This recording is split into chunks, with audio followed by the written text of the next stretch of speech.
Hem celebrat 15 anys perquè fa 15 anys que vam escriure la primera memòria de Barcelona Solidària. Vam deixar fa 15 anys per escrit una memòria de resultats, projectes, programes i avaluació del que estàvem fent a la casa. La nostra cooperació, com us deia, és molt invisible, molt anònima. Treballem sobre el terreny, però és molt agraïda. És el lligam amb els tècnics municipals d'altres ciutats el que ens ha fet forts. Crec que hem creat un model que fa amics per sempre i vosaltres representeu aquest estil de funcionaris que fan funcionar les coses.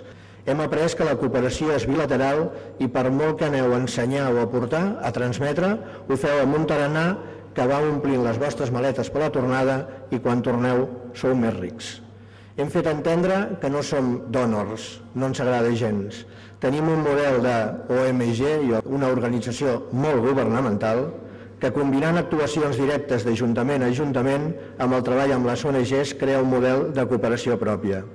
Per tant, cooperem per ser més eficients i més eficaços i aquesta és la nostra forma de contribuir a que aquest objectiu comú que parlàvem abans de la reducció de desigualtats en el món i de treballar pel progrés es pugui portar endavant. El mecanisme per treballar allà ens ha permès, com si diguéssim, que tots tenim un amic, un conegut, un company, i quan es parla d'una ciutat no veus una geografia o un mapa, sinó unes cares de patiment o d'amics o el que sigui. Ens donen una lliçó de com s'afronta la situació, prioritzen i ajusten els recursos, la sobrietat del gasto, la participació i la solidaritat. Pensem que el que fem és una feina necessària per tots, per la ciutat i per les persones. Això s'ha de seguir impulsant. La veritat és que els objectius del mil·lenni, més que aproximar-nos a aquests objectius, totes les anàlisis ens diuen que el món s'està una mica separant d'aquests objectius. Davant d'això hi ha gent que abandona la causa de la solidaritat i crec que Barcelona senzillament és que no ho pot fer. Continuarem amb el nostre compromís, mantindrem el treball en temps de crisi. En un món globalitzat ja ningú es creu que ens en sortirem sols, amb humilitat però amb constància.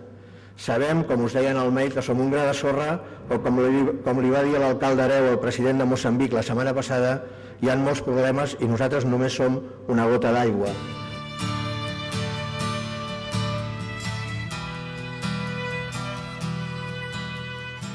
En definitiva, la cooperació que ha fet l'Ajuntament de Barcelona a molts indrets té sentit precisament no només per la que tu pots aportar, diguem-ne, de la pròpia teva experiència, sinó també del que aprens d'aquestes ciutats, com són capaces de resoldre les seves problemàtiques i que a vegades per nosaltres també significa, diguem-ne, nous punts de vista a l'hora d'afrontar determinats temes. No sabia que hi havia una cooperació tan potent i a més que era un model que era tan admirat a tot el món perquè de fet una de les coses més sorprenents ha sigut la gran resposta que ha sigut a totes les ciutats amb les que he parlat, amb les que Barcelona ha fet cooperació, que estaven encantats perquè era un model de cooperació amb el que Barcelona no s'ha limitat a donar diners, sinó que ha acompanyat les ciutats, les ha seguit durant tot el procés, ha aportat tota la seva experiència. Veu és l'agraïment i la recepció que fan les persones que necessiten aquesta ajuda, que és, ho vius in situ, l'ajuda que reben, sobretot, i sobretot l'agraïment,